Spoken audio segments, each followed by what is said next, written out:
کہ آپ تشریف لے آئے ہیں اور حوصلہ افزائی فرماتے رہیں گے. اور آپ کو پتہ ہو جب وڈے نال ہون تو پھر تو بندہ ڈردا ہی نہیں. تو منہاج القرآن تو ویسے ہی نہیں ڈردے کسی نے. قبلہ 4 نقطے ہو چکے ہیں. 5واں نقطہ بیان کرنے لگا ہوں. حسین علیہ السلام خود مہر لگا گئے حسینی کون ہوگا، تاکہ امت اپنی عقیدتیں لٹواتی نہ پھرے. بولو، امت اپنی عقیدتیں لٹواتی نہ پھرے. میں نے کہا کیسے؟ میں نے کہا دیکھ کربلا کی طرف، تجھے نظر آئے گا حسین علیہ السلام نے کتنا کچھ قربان کیا. حسین علیہ السلام نے کتنی بڑی قربانی دی. اصحاب رسول آپ کے سامنے قربان ہو گئے. آل محمد کا گلشن آپ کے سامنے قربان ہوا. یہ سب کچھ قربان ہوتا رہا، مگر میرا امام نیزے کی نوک پر قرآن سنا رہا تھا. اپنے دل میں بسائیں ذرا اس بات کو. قبلہ بیٹھے ہیں. نعرہ تکبیر، اللہ اکبر، رسالت، نعرہ حیدری، حسینیت زندہ باد، حسینیت زندہ باد، حسینیت زندہ باد، یزیدیت مردہ باد. ذرا اپنی محبت کو تھوڑا سا میرے قریب کرنے کی کوشش کریں. اختتامی مراحل کے اندر ہم ہیں، لیکن میں چاہ رہا ہوں کہ جتنی بھی دیر ہم بیٹھے رہیں ذرا عاشق بن کے بیٹھے رہیں. دوستان محترم، اس بات کو ذرا دل میں بسانے کی کوشش کریں. حسین علیہ السلام خود مہر لگا کے گئے، امت کو بتا کے گئے کہ حسینی کون ہوگا. یار توجہ کیجئے گا، میں آپ کی پوری توجہ کھینچ کر اور آپ کے دل میں یہ عشق حسین کا اور حسینی فکر کا ایک پودا لگانا چاہ رہا ہوں. اپنی محبتوں کو میرے قریب کرنے کی کوشش کریں. حسین علیہ السلام کربلا میں سب کچھ قربان کرتے ہیں. اتنی بڑی قربانی ہوتی ہے، کہیں پیاس ہے، کہیں امام زین العابدین کی بیماری ہے، کہیں حضرت قاسم کی جوانی ہے. بہت دکھ تھے حسین علیہ السلام کے سامنے، مگر امام صبر و استقامت کا پہاڑ بنے رہے. صبر و استقامت کا پہاڑ بنے رہے. توجہ، مگر امام جاتے جاتے نیزے کی نوک پر قرآن سنا کر زمانے کو بتا کر گئے.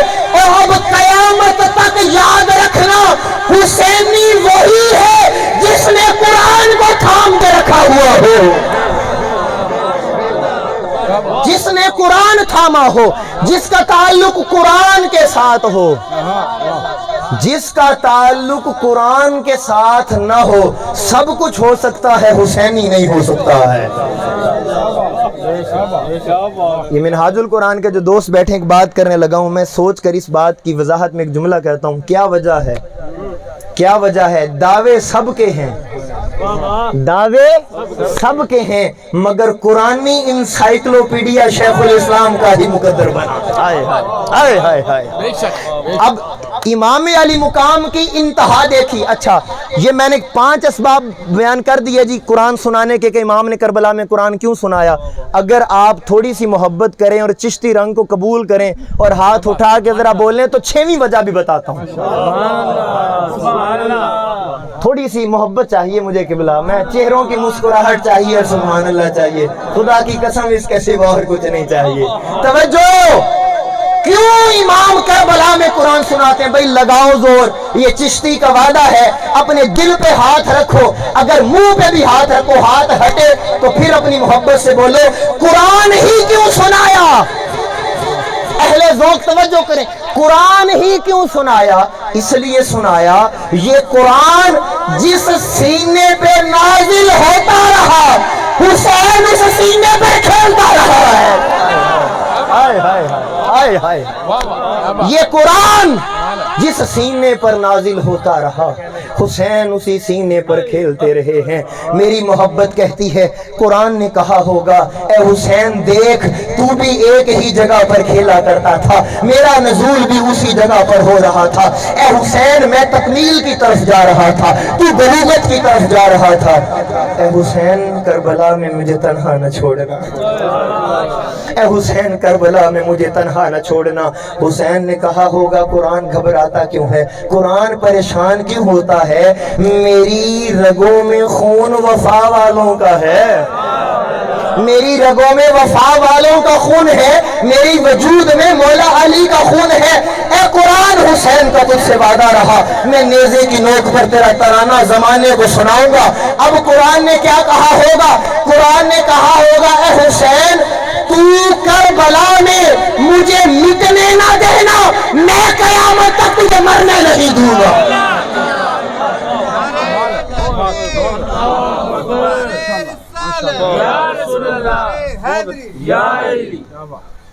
کتنے ہو گئے جی؟ 6 وجوہات ہو گئی. اگر کہیں تو 7ویں بھی عرض کروں. اور یہ منہاج القرآن ہے, یہ سمجھ رہے ہو نا گال. یہ تحدیث نعمت کے لیے علماء بیٹھے ہیں. اللہ نے اتنا نوازا ہے, اتنا نوازا ہے. ایک نقطے کے اوپر بات کرنا کافی ہوتا ہے گھنٹے 1.5 گھنٹے کے لیے, مگر آپ کی محبتوں کو سمیٹنے کے لیے 7ویں وجہ ایک اور بھی رشتہ ہے قرآن کا حسین کے ساتھ. اگر آپ دل میں جگہ دیں, قبلہ قرآن جو کہتا ہے حسین کر کے دکھاتا ہے. آئے ہائے ہائے ہائے ہائے. قرآن جو کہتا ہے حسین, بولو حسین کر کے دکھاتا ہے. ایک تو حسین نے یہ بتایا کہ شہید ایسے زندہ ہوتا ہے. سنو ذرا, ایک اور بھی حسین نے عملی تفسیر بن کے دکھائی. کیا قرآن کہتا تھا صبر کرنے والوں کے ساتھ خدا ہوتا ہے. نہیں سمجھے آپ باریکی کو. ان اللہ مع الصابرین, تو کتنا صبر کرو کہ وہ ساتھ ہو جائے. صبر کیسا ہو کہ وہ ساتھ ہو جائے, معیت ہو جائے, معیت الہیہ نصیب ہو جائے. حسین نے سب کچھ وار کے زبان پر کلمہ شکوہ نہ لا کر بتایا, اور صبر ایسا ہو تو وہ ساتھ ہو جاتا ہے. ایسا صبر ہونا چاہیے. صبر کہتے ہی اسے ہیں.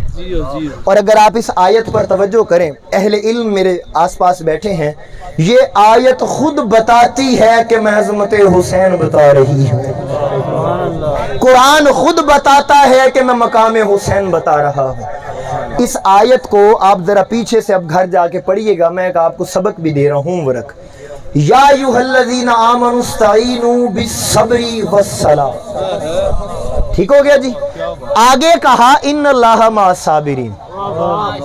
عبد الرحمان بھائی, محفلوں پہ آپ بھی بڑا جاتے ہیں, خالد بھائی, یہ سب لوگ بڑے ذوق اور علم والوں کو سننے کے عادی ہیں. وقت بھی بڑا ہوا چلا ہے, مگر تھوڑی سی محبت اور میری محنت کے ساتھ میں محبت کا تقاضا ضرور کروں گا.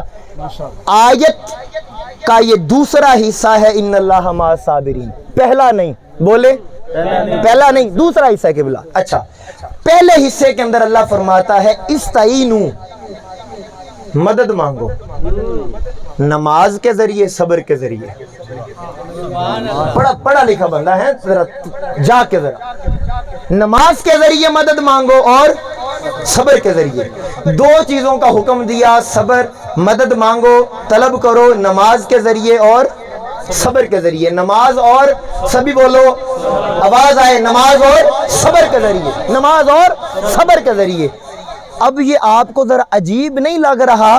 پیچھے باری تعالیٰ فرماتا ہے کہ نماز میں مدد مانگو نماز کے ذریعے اور صبر کے ذریعے. آگے فرماتا ہے ان اللہ مع الصابرین, مگر خدا صابروں کے ساتھ ہے. ہونا تو یہ چاہیے تھا, قرآن کہتا خدا نمازیوں کے ساتھ ہے اور صبر کرنے والوں کے ساتھ ہے. کیونکہ پیچھے 2 چیزیں ہیں. او بولو, پیچھے 2 چیزیں ہیں, نماز ہے اور صبر ہے. اگلا حصہ آیا تو کہا نہیں خدا صبر کرنے والوں کے ساتھ ہے. اے باری تعالیٰ نمازیوں کے ساتھ کیوں نہیں ہے؟ فرمایا اس لیے میں تو جانتا تھا ایک میدان سجے گا, نماز دونوں طرف ہوگی. ہائے ہائے ہائے ہائے, میں جانتا تھا کہ کربلا کے اندر نماز یزیدیت کی طرف بھی ہوگی, نماز حسینیت کی طرف بھی ہوگی, مگر صبر دونوں طرف نہیں ہوگا, صبر حسین کی طرف ہوگا. رب بتانا یہ چاہتا ہے تب خدا صبر کرنے والوں کے ساتھ ہوگا.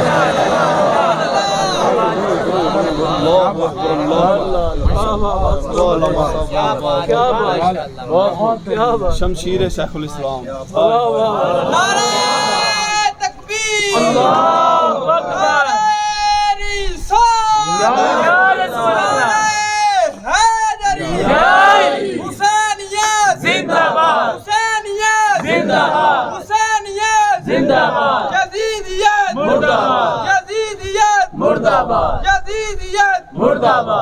اللہ آپ کی جوانی کو سلامت رکھے. بات سمجھ میں آ رہی ہے نا؟ کتنے نقطے ہو گئے؟ چلو اتنے کافی ہیں، کیونکہ میں موضوع تھوڑا سا آگے لے کے جانا چاہ رہا ہوں. حضور اتنے کافی ہیں؟ چلیں جی.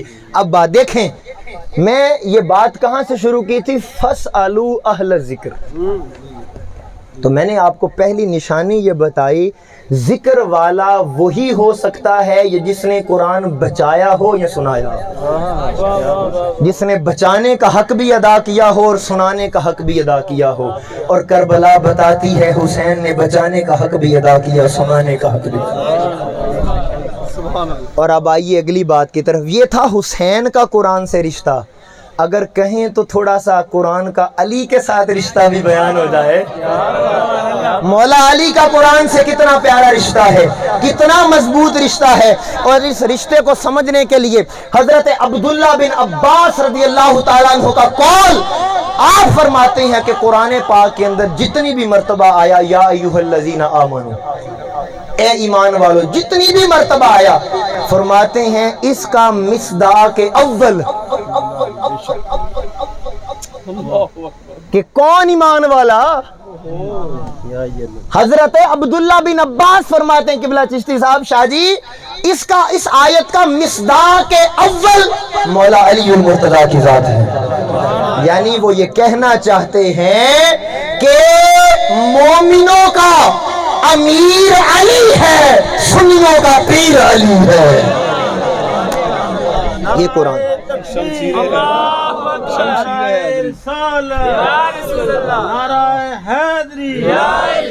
اور پھر آپ فرماتے ہیں کون؟ حضرت عبداللہ بن عباس. میں ان کے تعارف میں نہیں جاتا. آپ فرماتے ہیں قرآن کی 300 آیتیں جس ہستی کی شان میں نازل ہو اسے علی المرتضیٰ کہتے ہیں. امام احمد بن حنبل فرماتے ہیں 5000 احادیث جس کی شان میں بیان ہوئی ان کو حضرت علی المرتضیٰ کہا جاتا. اور یہاں لگتے ہاتھ ایک بات کر دوں وہ رہ نہ جائے. آج تک کتابوں کے اندر اور علماء سے ہم ایک بات سنتے ہیں، کتابوں کے اندر احادیث جن سے روایت ہوتی ہیں، جو راوی ہوتے ہیں احادیث کے، ان کی تعداد ہے فلاں صحابی سے اتنی احادیث مروی، فلاں سے اتنی، فلاں سے اتنی. آج تک یہی لوگوں کو پتا تھا کہ مولا علی علیہ السلام سے 3000 سے زائد احادیث مروی ہیں. سمجھ رہے ہیں بات؟